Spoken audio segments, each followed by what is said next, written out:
There are a lot of ways to fix Roblox crashing on your mobile device, so make sure to watch this video until the end. Now, the first one is to make sure that you have the latest version of Roblox installed. So as you can see, I'm using an iPhone. So if you go to the Roblox App Store page and you see update instead of open, that means that you have to make an update. So make sure to do that, and it's the same on Android devices. Now what you can do, you can simply go to your settings, and then what we're gonna have to do is simply make sure that we have the latest version of our OS. So if you're using an iPhone, you're gonna have to scroll down to general, and then we're gonna have to simply go and make sure that we have the latest versions of go to software update, and here you should see if you have another version, so make sure to install that. Now as you can see, in my case I can't download it because I don't have enough space. So this is another way to fix your problems.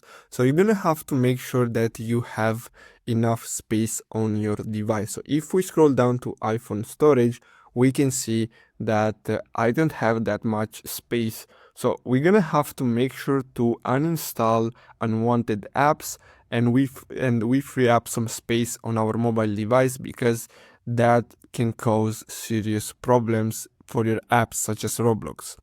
Now another way to fix this is to simply go to your general settings, and then we're gonna have to go to background app refresh. So we're gonna have to enable this and then scroll down until we find Roblox and make sure to enable this. So as you can see, mine is disabled, so you're gonna have to enable this, and that should fix the problem.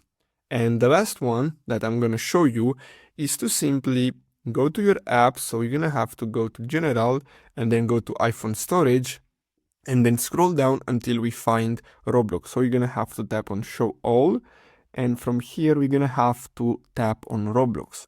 So simply tap on offload app and then tap again on offload app. So that will clear the cache file. So don't worry, you're not gonna lose your account. Now all we have to do is simply reinstall the app, and you can do the same on Android devices if you want, and that should fix again the problem. So I really hope you found this video helpful. Don't forget to like and subscribe. Thanks for watching.